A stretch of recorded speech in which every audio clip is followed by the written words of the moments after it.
Over the course of this series, you've heard me talk about the relationship that you have with your customer, and that really is how we look at it. It's a relationship between human beings.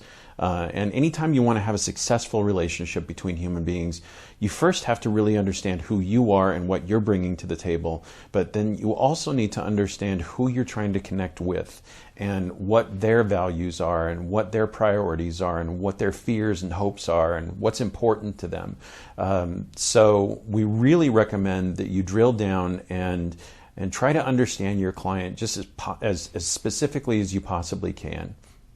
So real quick, we're going to talk about how to define your customer. Grab a comfy seat, grab a drink, let's talk retail.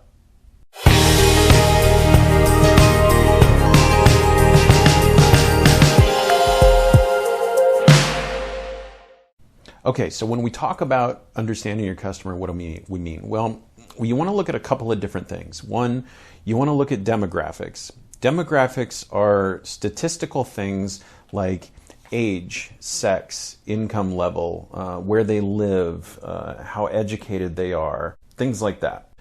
But you also want to look at psychographics. Psychographics are things like attitudes, beliefs, tastes, lifestyle attributes, cultural, political, philosophical, religious beliefs, hobbies, interests, fears, hopes, those kinds of things. So we really recommend that you drill down to this as just as specifically as you possibly can and get as many attributes about your customer down on paper as you possibly can. So let's take a look at an example. This is an example that we did for a women's athletic apparel company a few years ago. Obviously, they are a women's athletic apparel company, so we know right off the bat that the sex of our primary customer is female.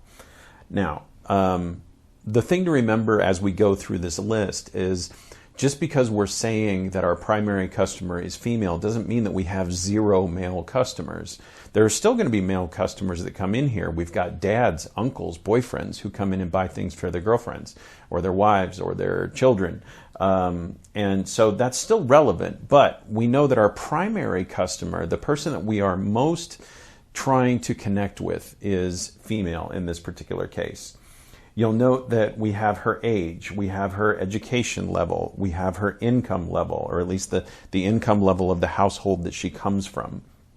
We know that she lives within about a 30-mile radius of the store, so she's not coming from terribly far away. She's probably in the immediate area. But we also know that she's an internet shopper. We know that she's been shopping the internet before she comes into the store, so she's fairly well educated about the products that she's looking at or looking for. We know what kind of music she listens to. We know that she's brand conscious. So she is going to be paying attention to the specific brand names of the products that she's looking for. We know, for instance, that she wears athletic apparel to actually play sports and not just to go to the mall. So we know that she has specific needs and desires and interests that go beyond typical female athleisure wear. Now, in the upper right, you'll notice we've also made mention of what motivates her. Why does she play sports in the first place? She plays them for fun and social interaction. She plays them for fitness and personal identity. But one of the other interesting things is it also looks good on a resume. So there's an academic aspect to why she's involved in sports. And then we have some notes about what motivates her purchases. How does she make her purchasing decisions? We know that friends and social media are a big factor for her. Self-shopping on the internet before she comes into the store is a big factor for her.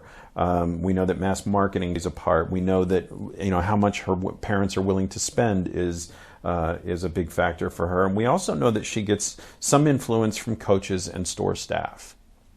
So I think you can see by looking at this list, it's fairly comprehensive, and I've kind of given you the shortened version here. We actually had more to it than here. But this gives you a pretty good picture of who exactly we are talking to when we are trying to communicate our brand message in the store, and even in marketing and PR campaigns.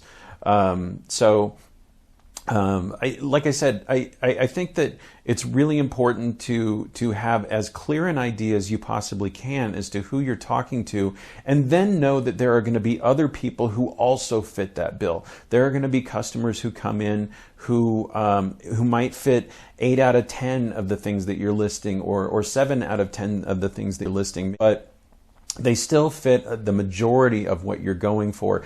And by having your messages be as targeted as you possibly can, the irony is that you actually have a broader appeal, because by being very targeted, you tend to be more personal, more direct, more to the point. Your messages tend to be stronger, and by being stronger, you connect with more people.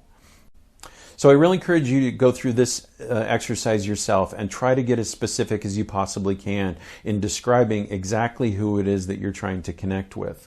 And don't be afraid of not being perfectly connecting to everybody that comes in. Again, because the more specific you can get with your language, the broader appeal that you have. I hope this was helpful. Be sure to subscribe for future videos, and leave us a comment down in the comment section, maybe a question that we can answer for you, either in the comments or in future videos. And let's keep talking retail.